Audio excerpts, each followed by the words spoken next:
Yo! How y'all been? How y'all been? How y'all been?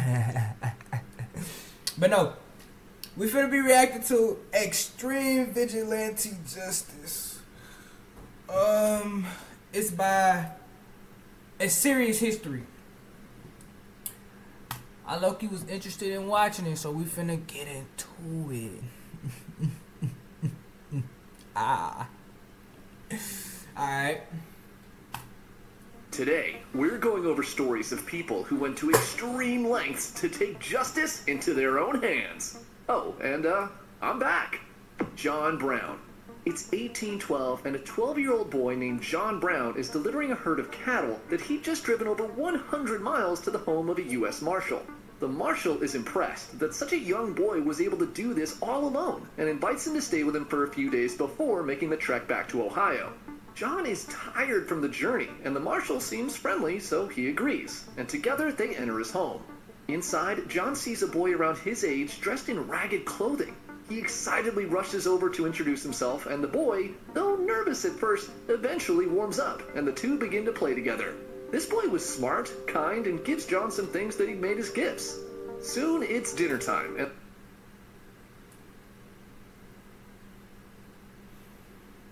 You dirty black monkey! the Marshal calls for John to join him, and the guests he invited at the table. John's new friend serves them while the Marshal praises John in front of his friends. This boy drove all that cattle out there over 100 miles all by himself. He beams as if John were his own son. The dinner is wonderful, filled with laughter, and eventually the guests leave to head home. John is smiling, full and content. But as the Marshal closes the door behind the last of his guests, a dark scowl emerges on his face. He turns to John's friend, the boy. Dang, bro. Why you tea? Why you so hype, gang? And he begins berating him for the mistakes he had made during dinner service. The boy is terrified as the Marshal walks to the fireplace and grabs an iron shovel. Without hesitation, Oh yeah. That was me? Oh yeah. Make it! Ah! Don't you ever touch me again! Ah! the Marshal turns and begins viciously beating the boy with it. John watches helplessly as his friend is hit over and over again. The sound Dang, bro, you just gonna sit there while your mans get beat? He get dong. Like, you just gonna sit there, gang? Alright, bro. That couldn't be me. I'm the GOAT. of the shovel ringing out against his skull echoes in the room, and he can smell the boy's blood as it begins to pour from a wound on his head. In that moment, the cruelty of the world his parents had warned him about becomes crystal clear. The Browns were Calvinists, and they had told John that slavery was an abomination against God. Though he'd heard those words countless times, this night was the first time he had seen its horrors with his own two eyes. At that moment, John Brown silently decides there is no greater evil in the world than slavery, and that he'll wage an eternal war to end it. The 1800s. Bruh moving like prime Kratos. I will have my revenge. Face what? In America were a very uneasy period, to say the least. Tensions between the northern free states and southern slave states were rapidly escalating, and his father, an abolitionist, had begun helping escaped southern slaves by sheltering them as they made their way through the Underground Railroad. Because of this upbringing, John had learned to treat every person of color with dignity and respect, and so everywhere he went, he was quick to befriend freed slaves and Native Americans. At the age of 16, he set out to make it on his own as a man. He moved from city to city, trying his hand at various businesses, all of which seemed to fail eventually. He popped out 20 kids between 2 wives, and perhaps most 20? 10 each? Oh yeah, he will. Get out of me!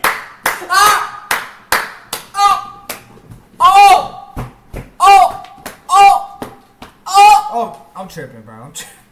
Importantly to him, he did whatever he could to help slaves escape to a better life in the North. In 1829, Brown was operating a secret safe house for the Underground Railroad in Pennsylvania. One day, some neighboring white families came over and asked for his help in driving out some Native Americans from their lands. Disgusted by the request, he answered back, "I would sooner take up my gun and help drive you out of the country."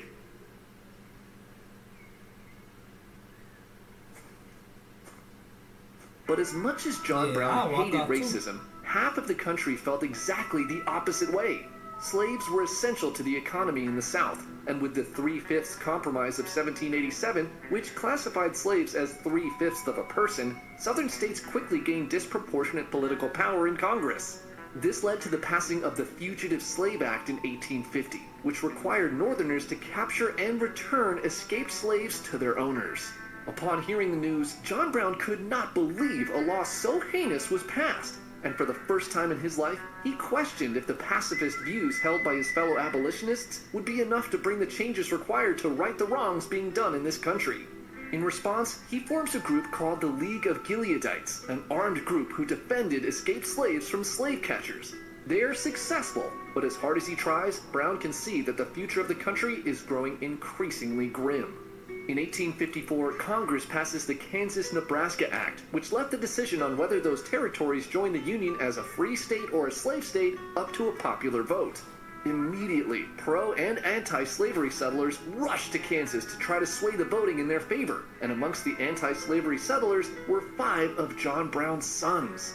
More pro-slavery settlers pour in from Missouri and begin terrorizing anti-slavery settlements, and Brown's sons write to him asking him to come to Kansas to help the cause. Initially, he refuses, but by October of 1855, John cannot turn a blind eye to the possibility of another slave state joining the Union, and so he loads up a wagon of rifles, pistols, and swords and heads west to help his sons. Kansas was primed as a political powder keg ready to explode, and though he did not know it at the time, John Brown would be the one to light the match. On May 21st of 1856, a pro-slavery group sacked the anti-slavery city of Lawrence, Kansas, and the following day, pro-slavery Representative Preston Brooks savagely beat Senator Charles Sumner with a cane on the Senate floor after he'd given an anti-slavery speech. The 1-2 combo of the sacking of Lawrence and the caning of Sumner breaks something inside of the 55-year-old John Brown. His whole life, he had hoped the South would eventually see that slavery was morally wrong. But now he realizes this was nothing but a fool's dream. The so-called abolitionists in the North were all... Bro, 55 years old, moving like a demon. cowards. They do nothing but talk. Slavery must end by any means necessary. If no one else will do it, then he will deliver. They got the England swords. They Come on, bro. Come on. God's judgment himself. And so, on the night of May 24th, 1856, John brings a group made up of his sons and fellow abolitionists to the home of pro-slavery settler James P. Doyle and demands that he and his sons come out. Doyle and two of his adult children nervously comply, and they are led 100 yards into the darkness. The group of men he just come snatched his own sons? walk silently in the light of the moon until Brown's two sons turn towards the Doyles and draw broadswords. Cold and emotionless, they raise their weapons and begin hacking their hostages to pieces. Screams. Notice how he not blinking? Yeah, y'all couldn't mess with this boy John Brown. Fill the night air as John Brown draws his pistol and fires a round point blank into James Doyle's forehead, finishing him off. The Brown party traveled to two more houses that night and executed. Why he got the revolver posted up like that? Two more pro-slavery settlers. Hold on, running back. Executed two more pro-slavery settlers. Look at his head! Man, I can't believe it. I can't believe I went out like this. John Brown was now a murderer, and this event, known as the Potawatomi Massacre, now a murderer. He been a murderer. He been had that mentality. He been had that dog in him. kicked off a state-level civil war that would be called Bleeding Kansas. John Brown quickly becomes public and... That's tough, though. Bleeding Kansas? Oh, yeah. You know what they was doing. Don't mess with them, boy. They coming for your head. Number one amongst the pro-slavery settlers in the territory, and warrants are put out for his capture, dead or alive. But Brown does not back down, and he leads his anti-slavery militia in multiple battles across Kansas against pro-slavery forces, becoming a highly polarizing national figure. By the end of the year, the anti-slavery Doing all this pushing 70, by the way. settlers in Kansas seemed to have turned the tide, and it was looking like Kansas would eventually join the Union as a free state. Leading Kansas had not been easy for John, as he lost one of his sons in the violence, and with the increasing bounties being put on his head, he decides to leave the area as a wanted man. By his exit from Kansas, his deeds had turned him into a household name. Many in the North called him a hero fighting for justice, while in the South he was branded as a deranged lunatic.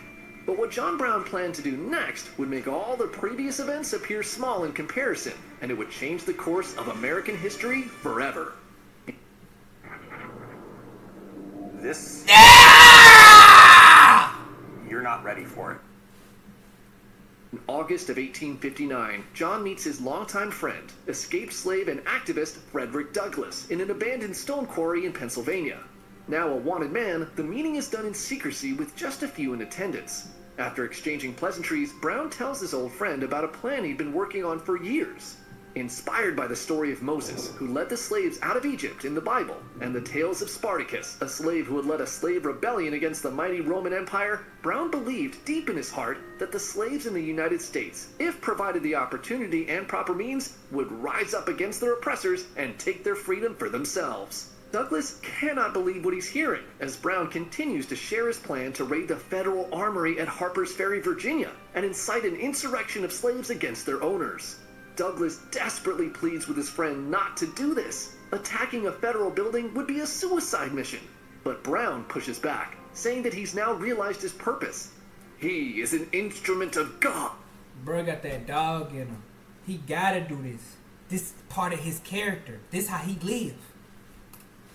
And this act would serve as notice to all slaves in America that their friends had come.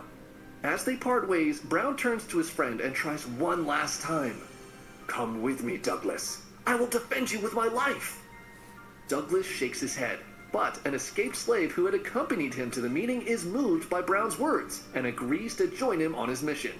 Frederick Douglass smiles weakly at his dear friends, shakes their hands, and says goodbye. And so, in the dark of the night on October 16, 1859, John Brown and 18 of the 22 men he had brought with him sneak into Harper's Ferry and cut the telegraph lines into the town. They quickly seize the federal arsenal and take the commanding officer, Lewis Washington, George Washington's great-grandnephew, hostage. Everything is going exactly to plan. The arsenal contained over 100,000 rifles and muskets, more than They packed! They pushing iron! enough to fuel any slave uprising. Now all they had to do was wait for them to come and join them. But instead of reaching the slaves he had hoped for, word of Brown's capture of the arsenal spreads much more quickly to militias in nearby towns, who all race to Harper's Ferry. By the following day, Brown's raiders find themselves surrounded. He had waited too long for an army of slaves that never showed up, and now he was trapped. Firefights break out, and Brown's raiders flee into the nearby fire engine house with their hostages.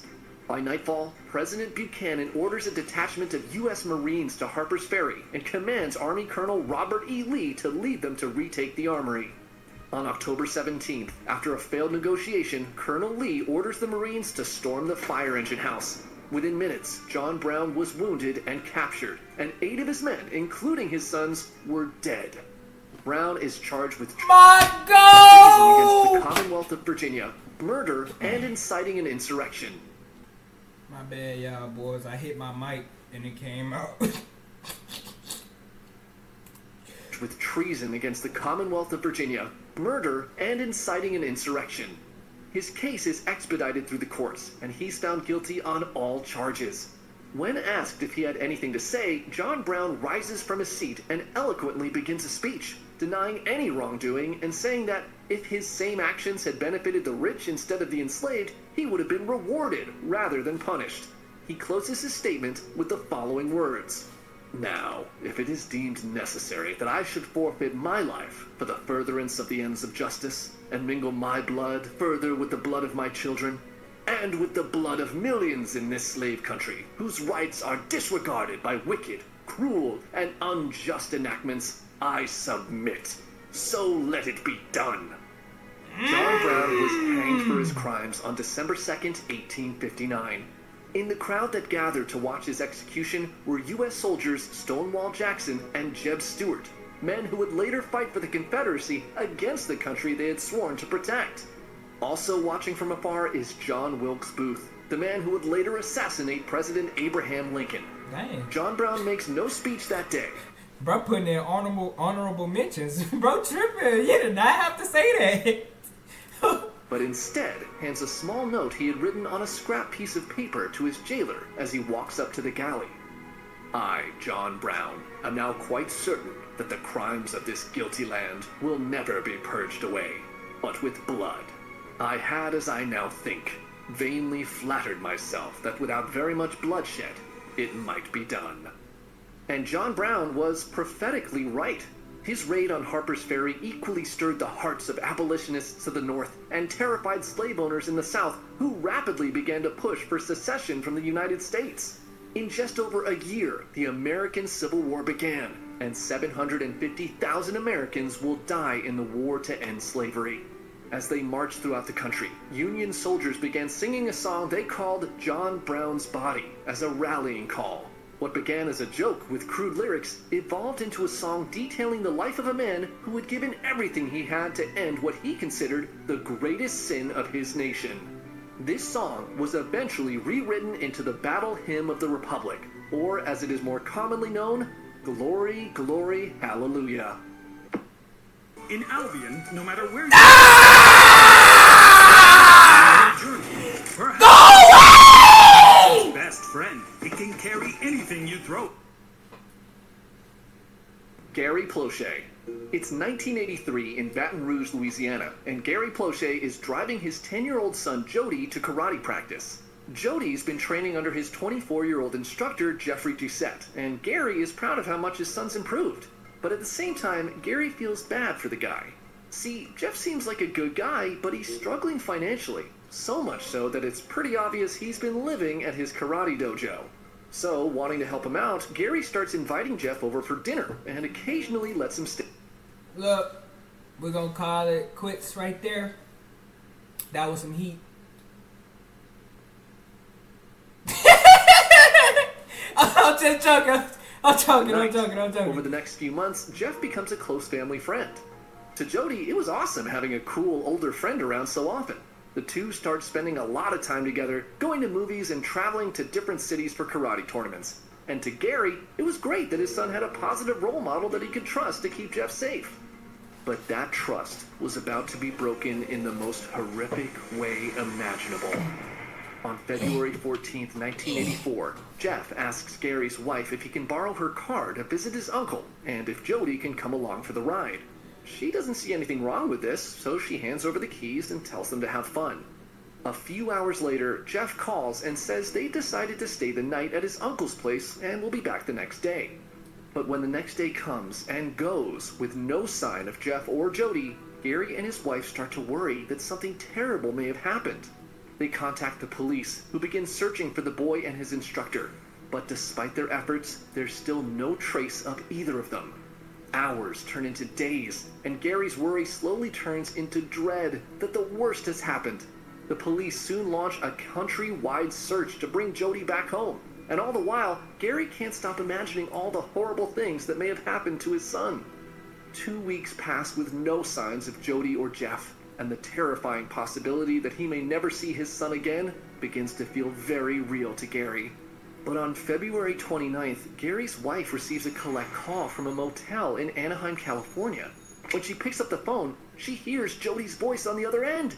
Thank God, he's alive! The police quickly trace the call and pinpoint Jody's exact location. 30 minutes later, Anaheim police storm into the Samoa Hotel, where they find Jody with Jeff in one of the rooms. They immediately arrest Jeff and take him into custody. What y'all doing on the bed at the same time, gang? What y'all got going? I know not. Y'all chill. Officers questioned him. It turns out that after visiting his uncle, Jeff drove all the way to California and took Jody to see things like Hollywood and Disneyland while keeping him locked away in a motel at night. The very next day, the police take Jody back home to Louisiana. When Gary sees his son step off that plane, he rushes over and is relieved to have him back home safe and sound. Over the next few days, he struggles with the fact that someone he trusted so deeply, someone he welcomed into his home, had kidnapped his boy. But the reality of what actually Oh yeah, you know what's finna happen. Fries. happened turns out to be far more disturbing when Jody is taken for a medical examination. The police soon informed Gary and his wife that Jeff was not the man they thought he was. The examinations of Jody's body showed that while they were in California, Jeff had done some absolutely disgusting things to him. The detective He gotta die. Like that Loki just ruined the whole mood, gang. assigned to the case interview the little boy, and he tells them that Jeff had been molesting him for over a year. He was too scared And you never fought back? Let me not speak crazy. It is just a kid. to tell anyone this entire time because he did not want to lose his friend. When Gary hears this, his whole world shatters. He feels overwhelming guilt that he had put his son into such a horrible situation. But soon, this guilt turns to rage, and something inside him snaps. He decides that he cannot allow this monster any opportunity to get away with destroying his son's childhood, and will do whatever it takes to make sure justice is served. Jeff is charged with Yeah, get that smirk off your face! Shut up! aggravated kidnapping and child molestation, and is held in California while Louisiana authorities prepare the paperwork to bring him back to stand trial. But as the days pass, What are you standing trial for? Kill him now! What is you talking about? and Gary waits for the criminal proceedings to begin, his rage continues to build, and he soon feels that no punishment that courts could come up with would ever be enough. For days, he visits a local bar, trying to drink his suffering away. And one night, a friend working at a local TV station happened to stop by and saw him. After making pleasantries, his friend casually mentions that his newsroom had heard that Jeff Doucette will be flown back to Louisiana on March 16th on American Airlines Flight 595. Upon hearing those words, Gary's eyes widen. He now knew exactly what he needed to do. On March 16th, Gary walks into Baton Rouge Airport disguised with a hat and sunglasses. He stands at a row of payphones in the main corridor and calls his best friend. As news crews arrive to film the return of Jeffrey Doucette, Gary keeps his head turned away from the cameras. Around 9:30 p.m., the police escort Jeff through the airport towards the main corridor. As they near the row of payphones, Gary tells his friend, who is still on the line, "You're about to hear a shot," and drops the receiver. Bro moving like prime John Wick. Oh, bro. In one fluid motion, he draws a revolver from his pocket, turns and fires a single bullet straight into Jeff's head as he's walking by. The police are Blue! Why he falling like that? Look, close your mouth. Go. shocked as they watch the man they were just escorting tumble to the ground. The officers rush in and grab the assassin and instantly recognize who he is. One of them screams, "Gary, why? Why, Gary?" as they pry the gun from his hand. Gary doesn't resist as the officers arrest him. Jeff is taken to the hospital in a coma but dies the following day.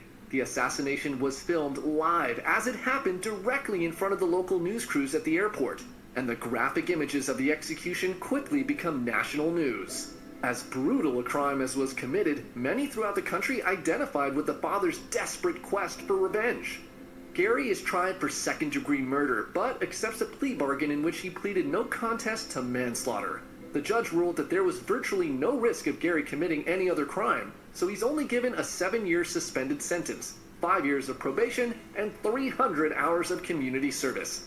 He never goes to prison. When he was later questioned why he... Need to go.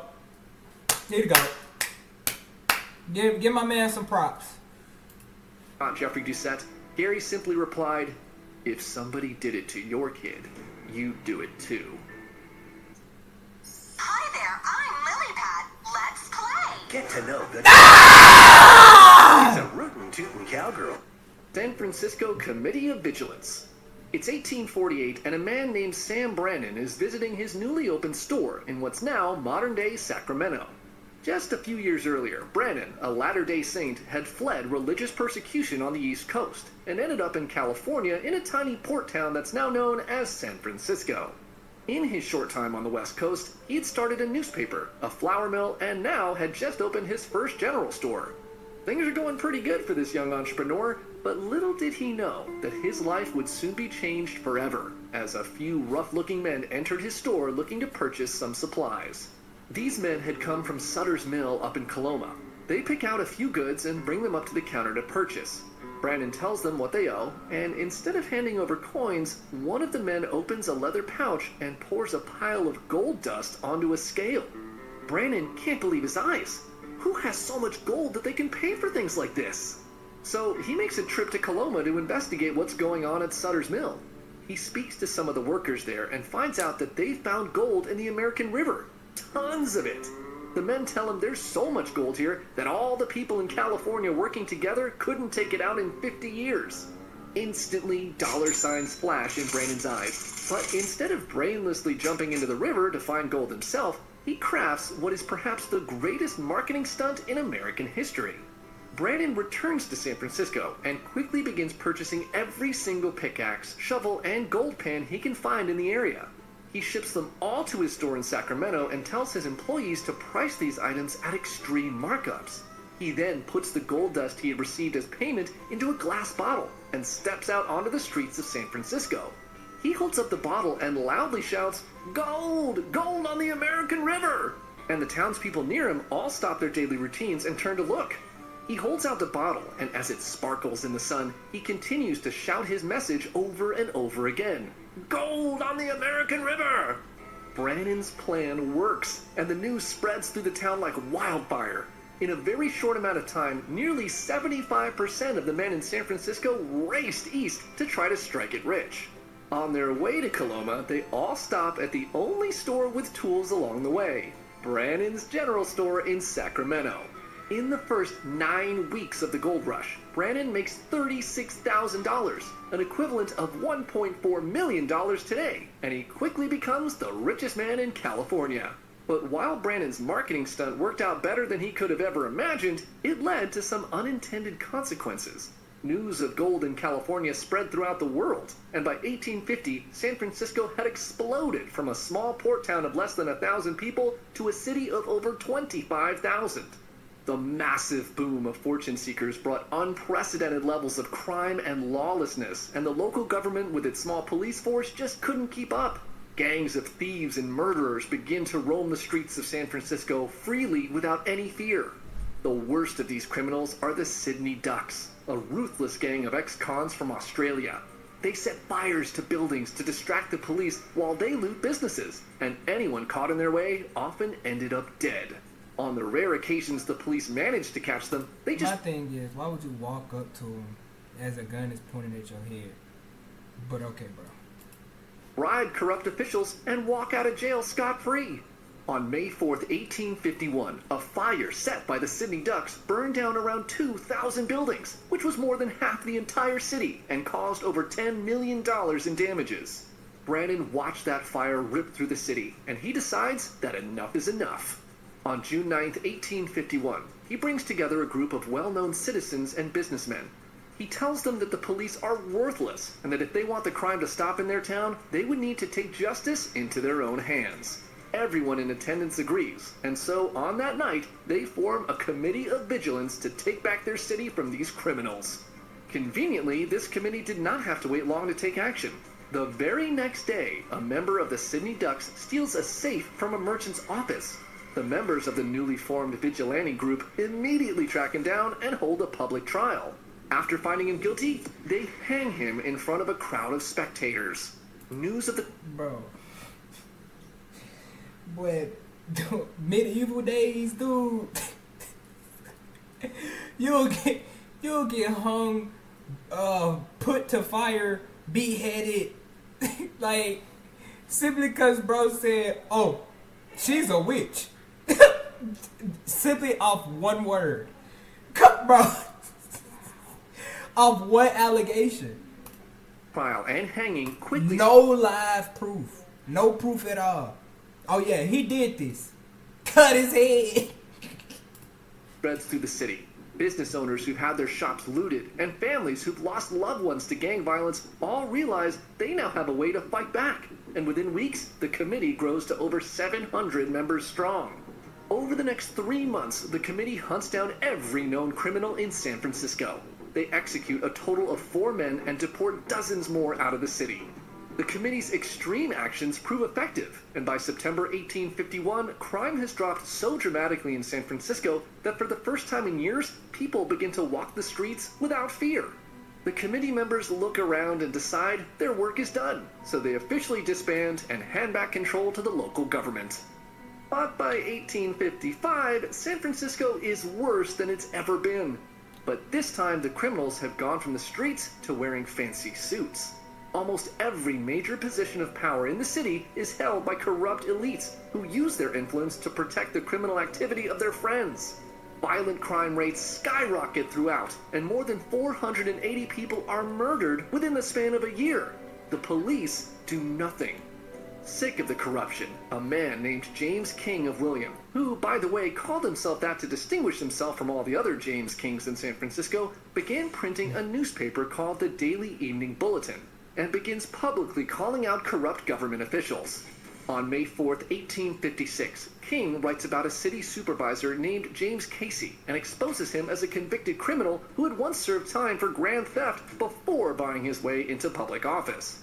A few days later, he writes another article targeting a man named Charles Cora, a wealthy gambler who shot and killed a U.S. Marshal in cold blood. King demands the immediate hanging of Cora and calls out the court for delaying his trial to protect him. Cora and Casey happen to be friends, unsurprisingly, and not enjoying the recent publicity King has been giving them, Casey decides to fix this problem for good. On May 14, 1856, James King of William is walking down the street when Casey suddenly blocks his path. Casey menacingly asks the publisher, "Are you armed?" And before King can respond, he shouts, "Well, draw and defend yourself," and unloads a bullet directly into King's chest. He walked up. Are you armed? King collapses onto the pavement and blood begins soaking through his clothes. Bro just looked at him. No, I'm not armed. Some bystanders rush him into a nearby office, where doctors immediately start fighting to keep him alive. Casey is arrested and taken to jail.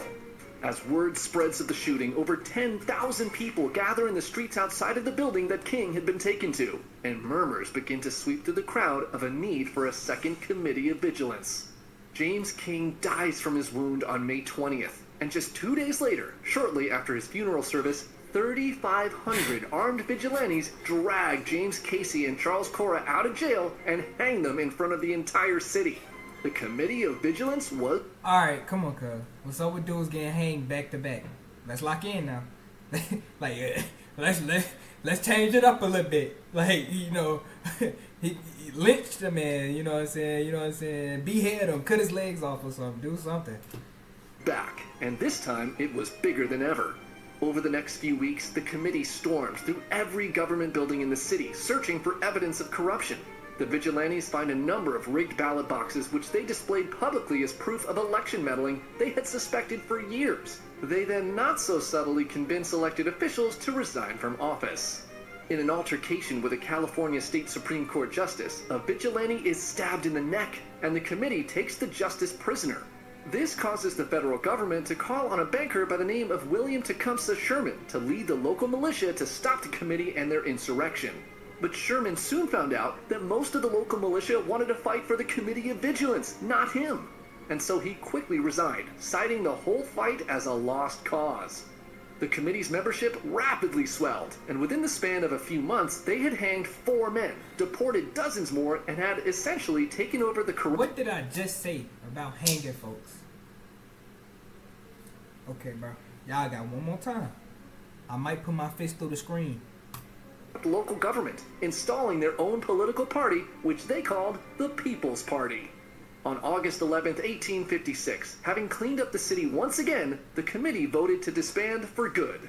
As a final act, 8,000 armed vigilantes dressed in uniform then paraded through the streets of San Francisco with cannons and floats as a grand farewell. The committee's People's Party continued to manage the city until 1867. Oh, and if you're wondering what happened to Sam Brannan, the first millionaire of California who started the gold rush, he was excommunicated by the Mormon Church for his participation in the first. His wife divorced him and left him My bad, penniless. gang. My bad, y'all. My bad. Bro could have really used a prenup. That's me. Hey, just want to say thanks for watching. Chris did a great Hey, job while I bro. was away. Stop chatting. But, hey, W video, I really do mess with him. Let me go ahead and subscribe and like. Because that was actually a heat video. But, I appreciate y'all for watching. We're going to make some new videos soon. Like, comment, subscribe. Hit me up. I'm always here.